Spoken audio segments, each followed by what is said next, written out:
Hello and welcome to another episode of Debut Diaries. I'm Liselle Sambury. I'm a traditionally published author, and this Debut Diaries series is all about my experiences being a debut young adult author in traditional publishing, and all covers all sorts of topics. I've talked about my cover reveal process, I've talked about pre-order campaigns, I've talked about debut groups, all sorts of different stuff.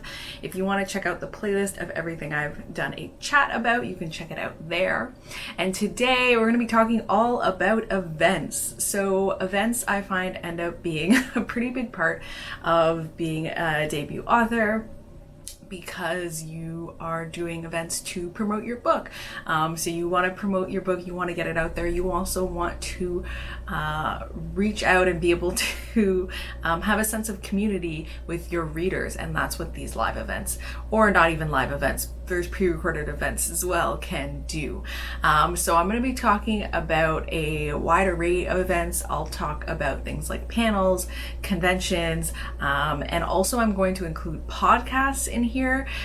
Because I do think of a podcast as being its own sort of event, considering that there are both live and pre-recorded events. I feel like a podcast is kind of like an audio event, and I think it fits into all of those, and it's considered like it's a large part of promotion these days, I find, and so I'm going to go ahead and include those as well. There will be timestamps, so if you want to jump around, you can. And so let's go ahead and get started. I'm going to start with talking about how you get booked for events. Some of these I'm going to expand a bit more later, but I will start with the upfront, the 3 ways that I have been aware of how to get booked for events and podcasts and that sort of thing. So the first one is your publisher.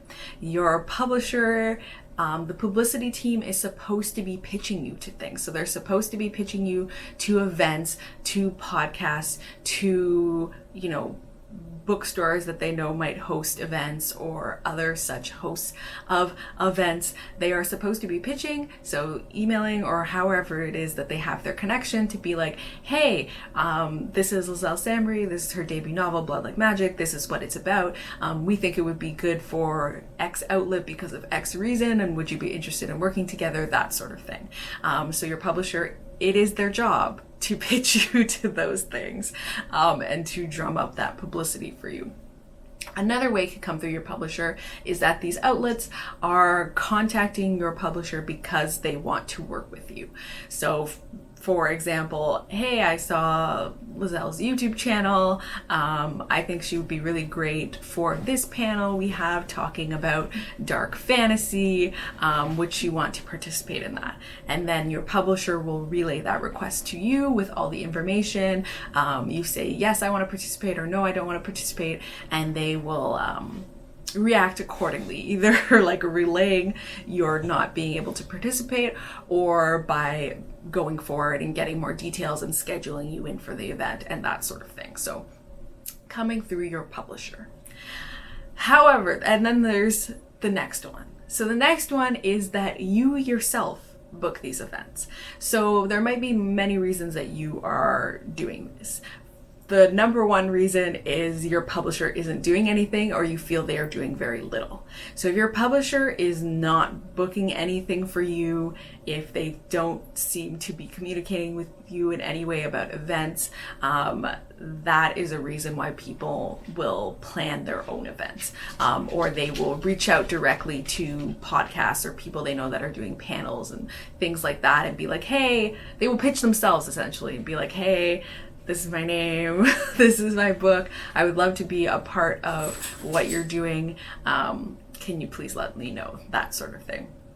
Another reason people might reach out themselves is, for example, if your publisher for whatever reason isn't reaching out to you about something, or alternatively, if you personally know someone that is doing something, like maybe you know a podcast host and it's just simpler for you to reach out to them and be like, hey, I'd love to be on your podcast, since you already know them and have that connection. Or someone, for example, has contacted you directly through like a contact form or your website or a DM or what have you, and so you just arrange it yourself in that case because it's simpler. This will depend on you.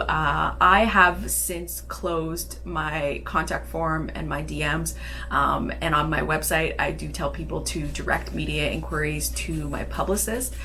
This has just been the best system for me, and I've had a couple uncomfortable experiences with like event things where I kind of think if it had come through my publicist, they would have clocked onto that and I wouldn't have had to deal with the shit show.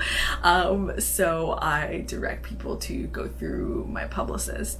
And there was the odd occasion in which my publisher had not worked with an outlet before, and so they did not want to arrange things themselves, but they said if I wanted to, I could arrange it personally if I really wanted to do it. And so that's another case in which you as the author might be arranging your own event.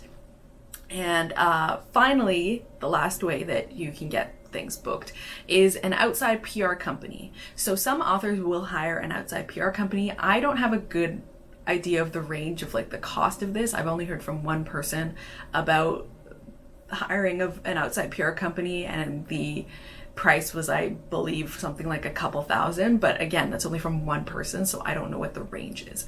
But some authors will hire an outside PR team because, like before, they don't feel that their publisher is doing anything or their publisher is doing very little, and so they want to invest in an outside PR team to make sure that they're going to get that. Because the idea being that this outside PR team will have a lot of publicity contacts of their own and can get you opportunities that you would not necessarily be able to get yourself, which is the big thing about the publishers. They're supposed to be getting you opportunities that you may not be able to get yourself. And some people hire an outside PR team even if a lot is being done by their publisher because they want more to be done. Sometimes they hire the outside PR team because they want them to focus on something their publisher isn't focusing on as well. So they might want the outside PR team to focus really hard on local PR and like getting them opportunities in their local area, whereas the publisher might be more focused on outlets they've worked with before, and may have a wider scope than just like focusing on like the place where you live. And so those are the different kinds of ways that the events can be booked for you. Now I'm going to chat about how to organize your own events. The first place I would start when deciding to set up your own event is to, one, know the purpose of the event. So am I doing a launch event? Am I doing events that I want leading up to the launch of my book or after the launch of my book, what have you, deciding on what you want the event to be. And then secondly, making a decision about live or pre-recorded. I know a lot of people these days are doing virtual live events, but some people have done pre-recorded ones. I think it really depends on your comfort level and what feels best to you. I don't think there's any right or wrong way to do it. It's just what you decide that you would like to do.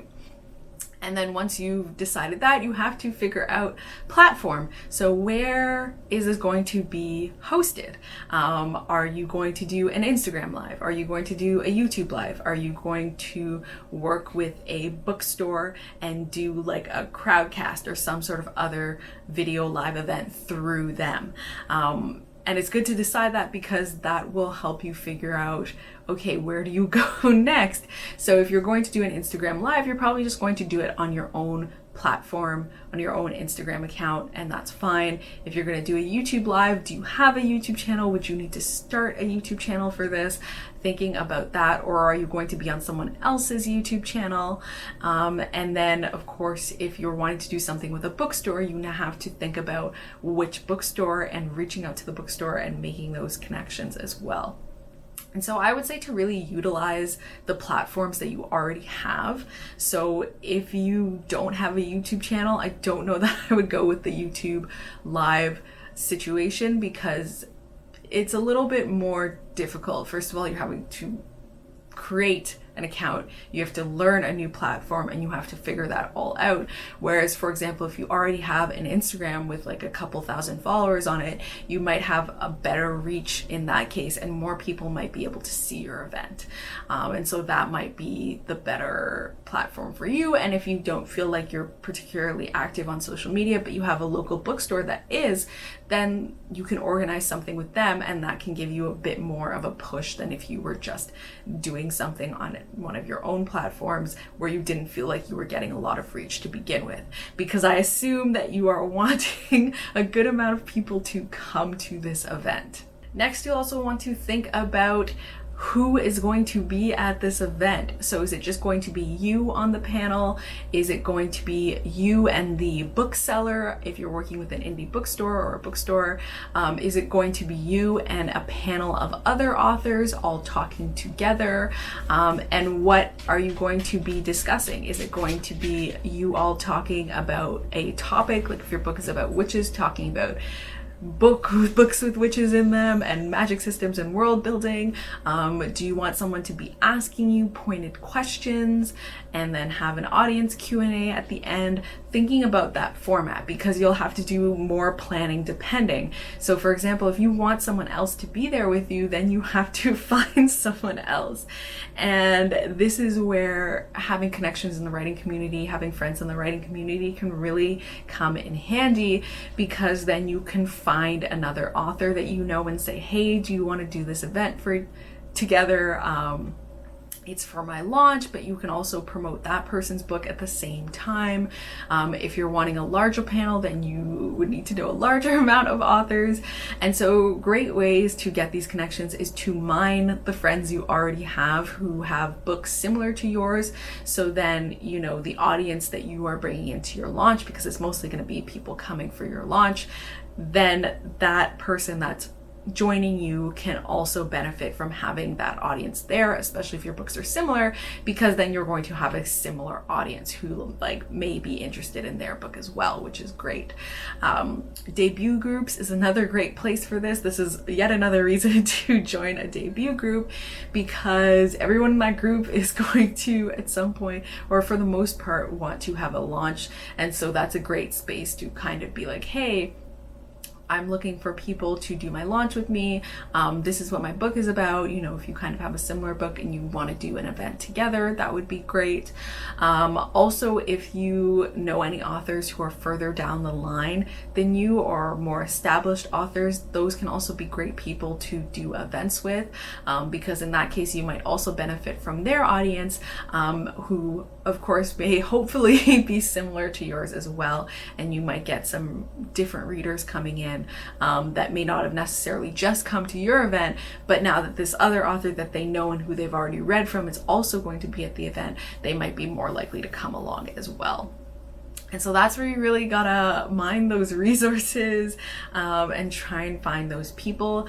I will say though, it is totally okay for you to do an event by yourself. I know a lot of people do events with other authors, and I think that sometimes this can be difficult if you don't really feel like you know anyone.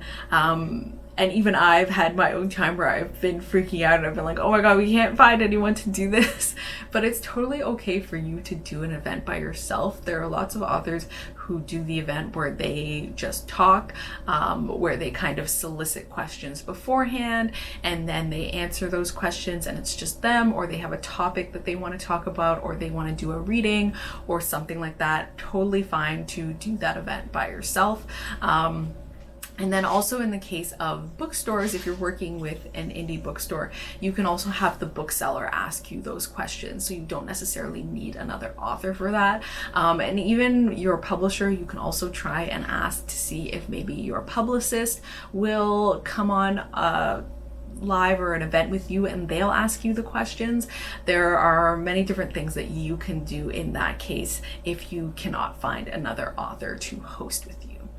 And the last thing I'll say about the events, especially if you're going to be doing live ones, do a tech check ahead of time if you can. So whether that means you do a check on like the day before or a different day, or whether that means, you know, the day of, you show up to the event 15-20 minutes early just to make sure that everything is technically okay. This is of course for virtual events, because things like Zoom and StreamYard and all of those platforms can sometimes be finicky, or you may not be as familiar with them, or your guests may not be as familiar with them.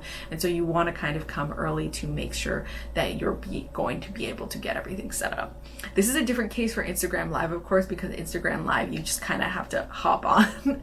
And once you're live, you're live. There's not to my knowledge, there's not really a way to like practice or tech check an Instagram live. It's just kind of like you're on and you're there and you just kind of got to go with it.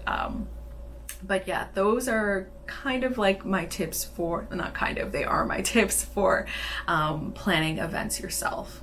Now that I've talked about the logistics of planning an event for yourself, I would also like to quickly talk about how to find places to pitch yourself to, because there may be that case in which you are going to plan and set up an event yourself, but there may also be cases in which you want to reach out to someone who has something established to try and join what they have going on. So if you know, for example, that there is a YouTuber that regularly does interviews with authors, you may want to jump on that and join something they already have going. The same with podcasts. I think podcasts are really like a very frequent effort of this. So if you know that someone has a long-running podcast where they interview authors, then that's something you might want to pitch yourself to.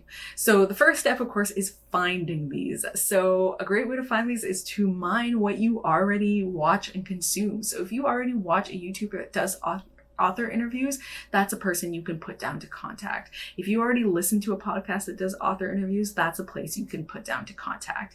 And then otherwise, the debut group, again, is wonderful for this, for asking people what things they've participated in the past, because that can kind of let you know what you may want to participate in. And to also just like on social media platforms, looking at the events that other authors are doing. So if you see them regularly doing events with X bookstore, and that's a bookstore that's near you, reaching out to that bookstore and being like, hey, I see that you regularly do an author interview series. Here is my book. This is who I am. I would love to participate in something like that.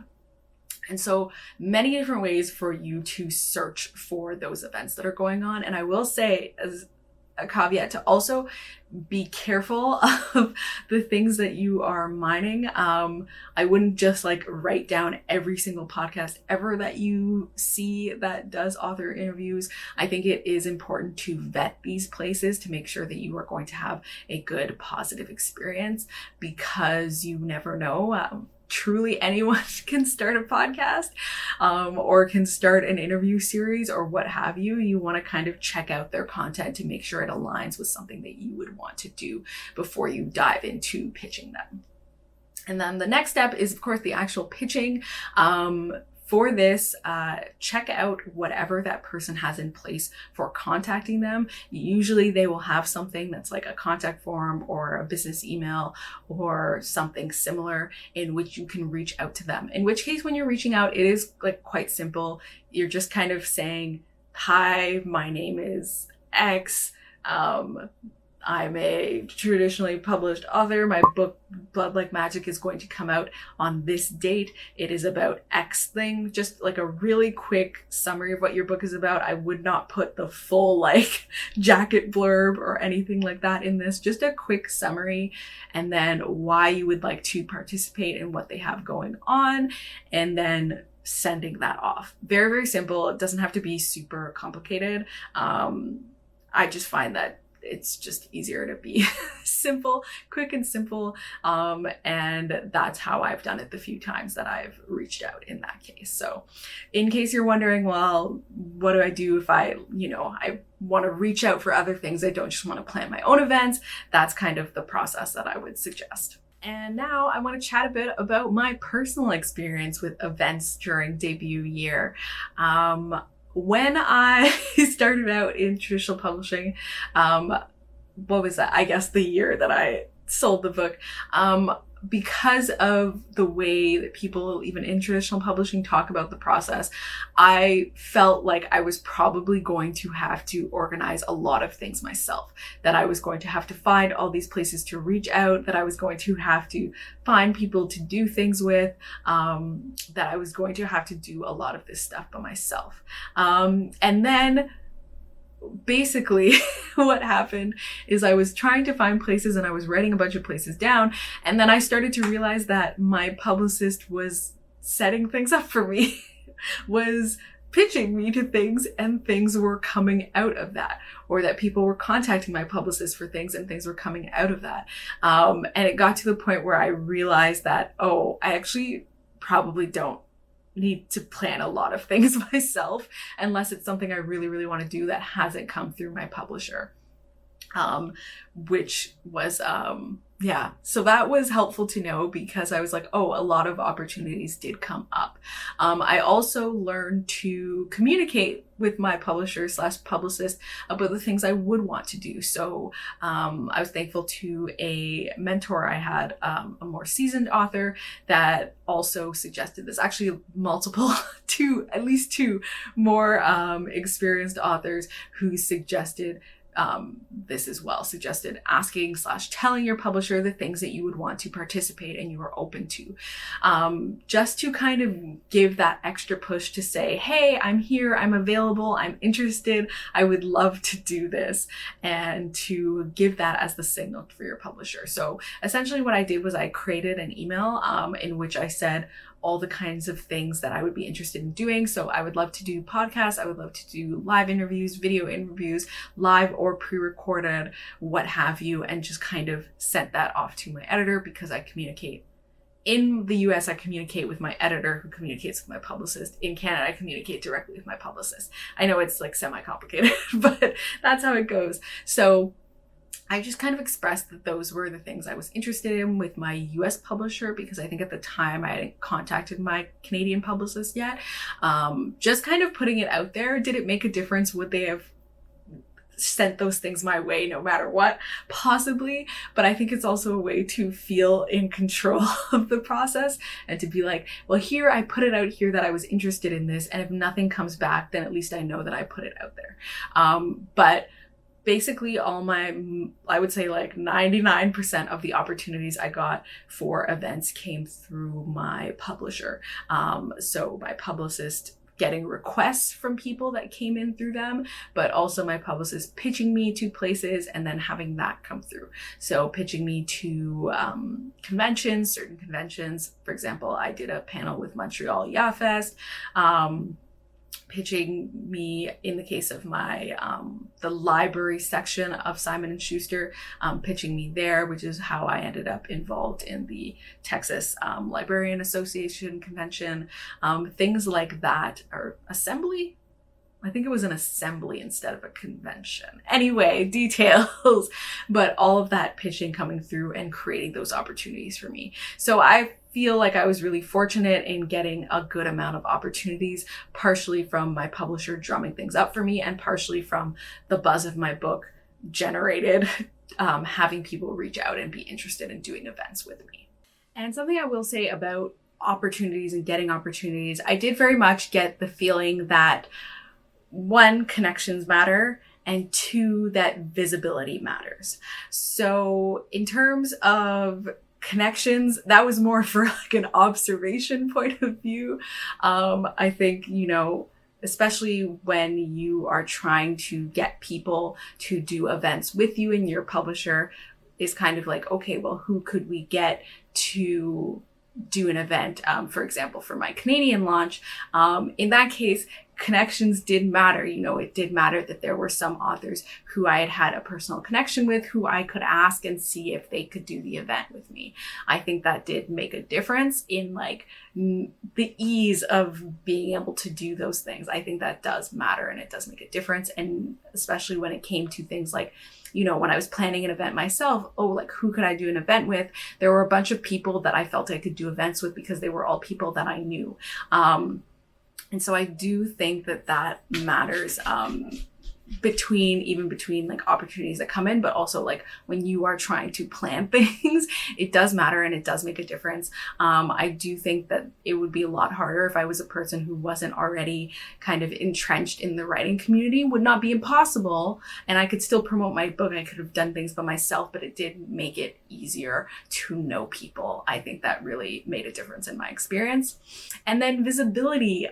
So if your book is garnering buzz, more opportunities will come. And that was really what I felt was in the case of my book. I think when it picked up buzz and it was on little like BuzzFeed lists and things like that, that people heard more about it and therefore were able to be like, oh, I'd love to like talk with the author about that, or I'd love to discuss that book. Things like that really helped. I think that my book has like a pretty commercial hook, killing your first love or losing your family's magic forever. I think that helped as well with garnering opportunities, and also my YouTube channel. So I don't really think that my YouTube channel sells books. I don't think any of my social media channels really sell books, with like maybe the small possibility maybe of TikTok. And I only say that because TikTok is the only platform where people have regularly been like, oh my gosh, I'm going to go buy the book right now in response to content that I've put out. And so I still don't think like TikTok is gangbusters selling books or anything like that. But yeah, I think in general, I don't think that social media platforms are like the big selling force behind books. I think that comes from the publisher and the publisher's efforts. I do think that the publisher's efforts are always going to help you sell more books, with the exception of reader efforts, because I do think, especially on a platform like TikTok, like a reader really like gassing up your book can have a really big impact. But that is to say that I don't think that really author social media has that sort of impact, that same sort of impact, even though it can have an impact maybe on a smaller scale. But that being said, I do think my YouTube channel has really helped in garnering opportunities in terms of publicity. For one, I think it's like, not even social proof is the word, but just like it speaks as its own representative form of me discussing things about publishing and traditional publishing, and discussing things about my journey in my book. And it creates a platform on which you have seen me speak publicly before. Even though I'm certainly not perfect, I definitely say and and all of those things. But I do think it's made a difference. And also because pretty much like nearly every time I go on a podcast with someone or a panel or an event, the person will tell me, oh, I've watched your YouTube channel. And maybe that's a result of them already hearing about the book and just checking it out, but I do feel like it's made a difference. I think it has been helpful in forming connections and community in a way that is perhaps even like in some ways passive on my end, because someone could like watch a bunch of my videos and never comment and form a like pseudo-social relationship and be like, yeah, I really enjoy her content and I'm really excited about her book and I would love to like have a conversation with her, without me ever necessarily interacting with that person. And that's why I say more passive, because if you don't comment, then I probably haven't interacted with you directly, but you still might be taking in the content, and like that might still garner me an opportunity, even though I wasn't like out in these streets like making that opportunity happen myself. So I will say, from my personal experience, I do think having a YouTube channel where I post regularly and I'm visibly in this community has made a difference in the sort of opportunities that I've garnered. That's not to say that you have to have a YouTube channel or even a social media presence to get that. I know lots of books, especially like in the case of lead titles, in which they're not particularly active on their social media, but because they're a lead title, the publisher is pushing them in a certain way. So they're able to get those opportunities even without that. But I figure because I'm talking about my personal experience, I would be remiss in not discussing how I think YouTube has fed into that. And another thing I've learned in my personal experience of events and that sort of thing is to really not take things personally. I think it's difficult because, of course, who doesn't want to be invited to, well, I guess if you don't like speaking publicly, but like, if you're a person that's fine and comfortable with speaking publicly or like virtually publicly, like being invited to a big convention is really exciting. Being invited to any convention is truly being invited to be on panels at bookstores or libraries or whomever is hosting, being invited to be on podcasts that you listen to and things like that. Like all of that to me is very, very exciting. But I don't get invited to everything I would want to get invited to. I just don't. And I've had to learn to accept that and to not take it personally. It's not like someone was out there making their list of authors for a convention. They were like, oh my gosh, but we cannot invite Liselle. That would be terrible. I understand that it's a number of different things play into being invited to those sorts of events. You know, you might not be on someone's radar because you don't have a super buzzy book, or you're not a lead title, or you're not like the splash of the season. You might not be invited in that case. You might not be invited, just because you're not on someone's radar. You might not be invited because there are people that are more on their radar that they would rather have there. You might not be invited for any number of reasons. And that's fine. And you kind of have to accept that and to not take it personally, and to be able to move forward with that and kind of just go about your business. Because that's going to happen. You're not going to be invited to everything. I don't know. I'm sure there are some authors that are invited to everything, but like for the average author, you're probably not going to be invited to everything. And in that same vein, people may not be able to do things with you for a number of reasons. It might be because someone doesn't know you well enough and doesn't feel comfortable. It might be purely scheduling. They cannot make it. It might be for a number of reasons. I was like, it could maybe even be because someone read your book and they just didn't like it, and so they don't really want to come on an event and like chat with you and hype it up when they're like, oh my god, I read that and I didn't really like it. And all of that is fine and valid. I think as an author in general, you have to kind of understand that you are not necessarily going to be the belle of the ball and that there are going to be a bunch of things that you are not going to get. There are things that your friends that are going to achieve that you are not. There are things that you are going to achieve that your friends might not. And I think it can be really difficult, especially if you're an author in a position in which you feel like you don't have any events whatsoever going on. And that can be really, really hard. And so my advice on that is to not take it personally, and to, if no opportunities are coming to you, to do the best to create your own opportunities, but not at the expense of your mental health. So that's the kind of balance, in that if you feel like your publisher isn't doing anything for you and you want to create your own events, to go for it, but to also not put it on yourself to I have to do 10 events to try and sell my own book. Because as I reiterated before, I don't think that author efforts in selling your book on average are going to ever have the same impact as what your publisher is going to do. So I would say, all within reason, do enough that you feel good and that you've given yourself some sense of control, but not so much that you are burying yourself in the ground, trying to do as many of events and opportunities that you can find for yourself as possible, because you think that is the way that you are going to make your book a success. Essentially that's kind of my experience and my advice based on my experience. And finally, I'm going to share some events, tips, and tricks that I've learned over my debut year and my debut time. The first thing is to memorize your pitch. So memorize your pitch for your book, because you will basically be asked to pitch it in every single event. And it's easier if you have something memorized, because then you can kind of be more natural when you say it. I will say to try and inject some enthusiasm into your pitch, even if you've said it 1,000,001 times. My pitch is it's about a family of Black witches living in a near future Toronto.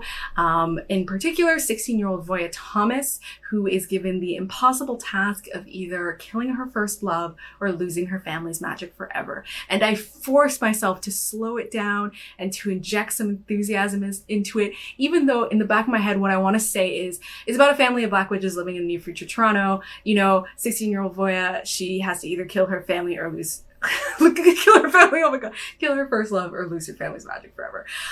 I've said it so many times. Sure, I would love to just be yeah, this is what it's about, because I've said it 1,000,000 times.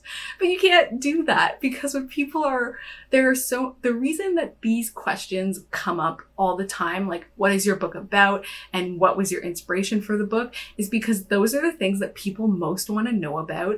And you have to think of it from the event point of of you in that someone may be seeing you for the first time ever. So even though you have pitched your book a million times and you have said your inspiration for the book a million times, there is a chance that someone is seeing you for the very first time, and you kind of want to be able to like bring the same vigor and intensity and energy to it every single time, even if you yourself cannot stand to pitch your book one more time.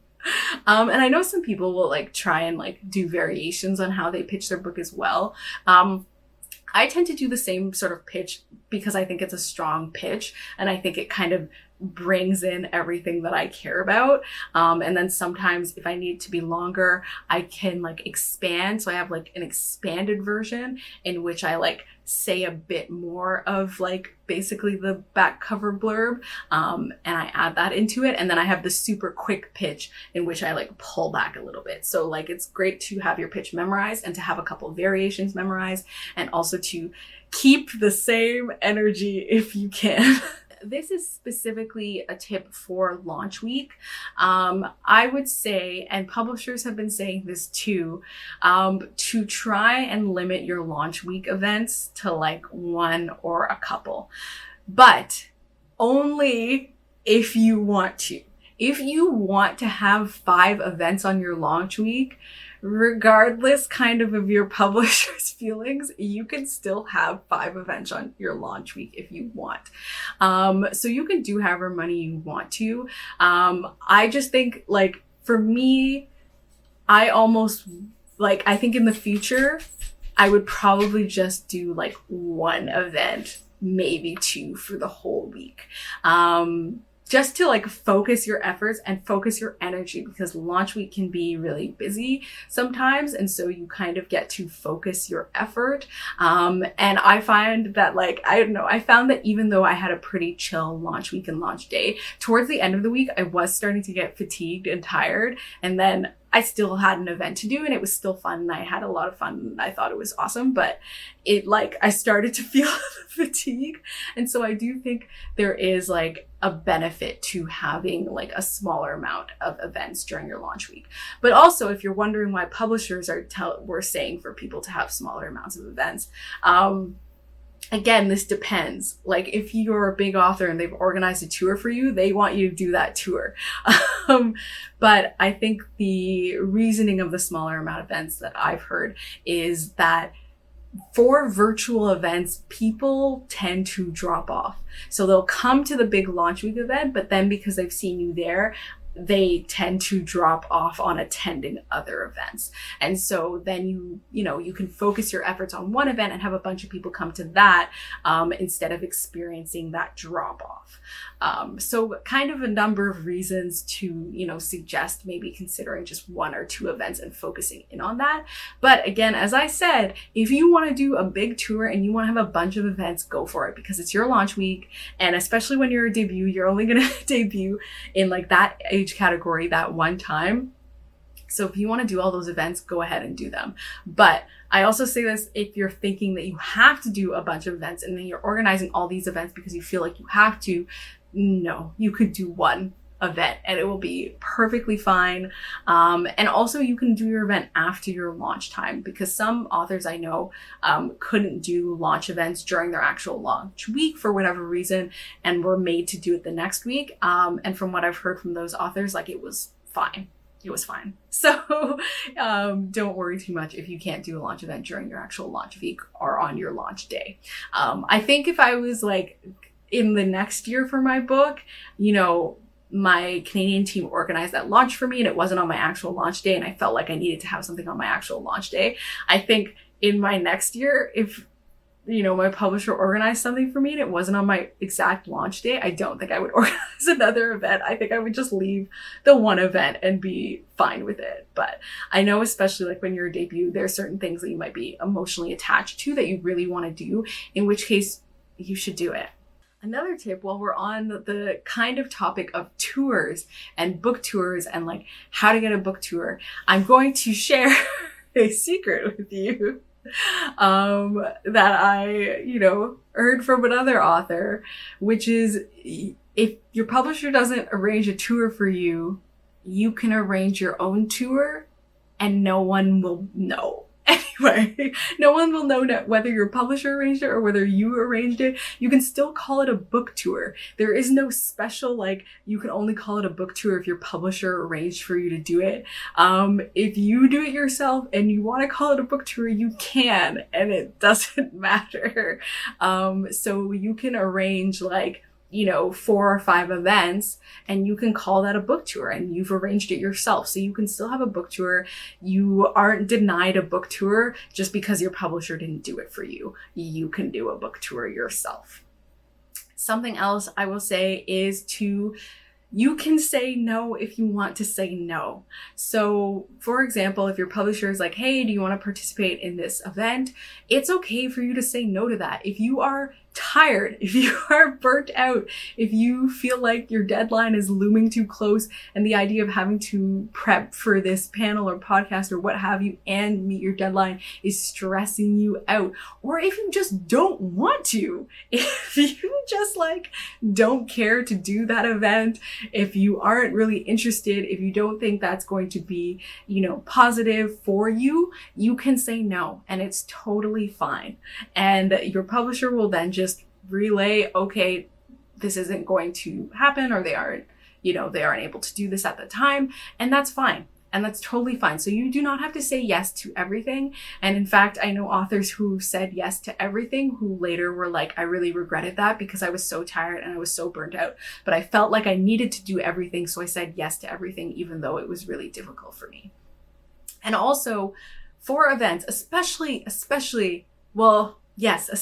pre-recorded events like podcasts and what have you, sometimes the host or the person will offer a set of dates, like, oh, what about these dates? You can offer alternative dates. So if everyone is trying to schedule everything in your debut month and you're like, I don't want to do everything in my debut month, I really want to have some stuff that's in the next month, you can say, hey, could we do this? For example, mine is in June. Hey, can we do this in July instead? Or hey, can we do this in August instead? And chances are they will be totally fine with that. And not only does that like give you a break, it also helps you schedule things out. So everything isn't going to stop and disappear right after my book debuts because I scheduled this thing out in July and I scheduled this thing out in August. So that's something else I would say. My final tip, and this is really specifically for virtual events, but it is to invest in the equipment if it is financially viable for you. So don't put yourself out financially trying to like get a bunch of stuff if it's not financially viable for you. But if it's affordable, I do think there are things that are worth getting. For example, getting a nice webcam, for making sure that you have a strong, stable internet connection, I would say is the biggest one, if that's possible for you. I know some places it's never going to be that strong, but like if it's affordable for you to like kind of bump up to a package with a stronger internet connection for things like virtual events and recordings, I do think that's worth it. Microphones, things like that. I recently invested in some AirPods, just because I find that the microphone is better on there than me just kind of speaking through my computer, especially for things like podcasts where it's entirely audio. The podcaster will often do their own sort of editing on their end, but to me, it was worth it to have that. So, I have my webcam, I have my now AirPods, and then we upgraded our internet, and we wired it through the wall so that I could have a wired internet connection to give me the fastest possible speed. So those are very like logistical things, but I find it's helpful in making the process as smooth as possible for you so that you're not having to worry as much about technical difficulties. And also I just think like if that's the only way I'm going to be seen throughout my entire debut year, because I'm not going to be doing virtual like in-person events, I don't believe in 2021. And so to me, it was like, if that's the only way that I'm going to be seen and I'm going to connect, I'd love it to happen in the highest possible quality. So that's something I would suggest. But again, only if it's financially viable. Do not put yourself out for this. Do not think that you cannot have good virtual events or positive virtual events and connections with readers unless you have like pricey equipment. That is absolutely not the case. I'm just saying that if it is affordable for you, I do think it is worthwhile to invest in, because I know sometimes people will say, oh, is it like worth getting this, do you think? And so I'm just kind of reiterating that yes, I do think it is worth getting this for this reason. In the same way, like in YouTube, you don't need to have fancy equipment to be on YouTube, but if you get to a point where you kind of want to upgrade and you're like, well, is it worth it to sort of get this different equipment, then yes, in that case, I would say it was worth it. I will say the only thing that I bought that it's like back and forth. So I had bought a special, like an extra ring light to go behind my computer for my webcam, but then it ended up that like just the way that the quality of the webcam was, it really wasn't necessary. I also have this ring light that I use to film. It's not on right now because I'm wearing glasses, but I do use this ring light setup if I'm doing Instagram lives, because then I do find that the lighting is helpful in that case. So just a little background on that. And then also I use my YouTube camera equipment when I film videos for my publisher, like if they want pre-recorded stuff. And I use this medium pretty much even if I'm doing like a vertical video or a horizontal video, and I just cut it because I think the camera quality and the audio quality of this camera is better than, for example, using my phone. But I do sometimes use my phone because sometimes it just works out better. So that's my final tip on that. And that is it for this Debut Diaries video. This is everything I had to share about events. If you have any more questions, like for sure put them in the comments and I'll try and answer to the best of my ability. I tried to fit in everything that kind of ended up being relevant to me and my experience in terms of events, but I'm sure there are more things out there. So definitely if you have any questions, feel free to ask those.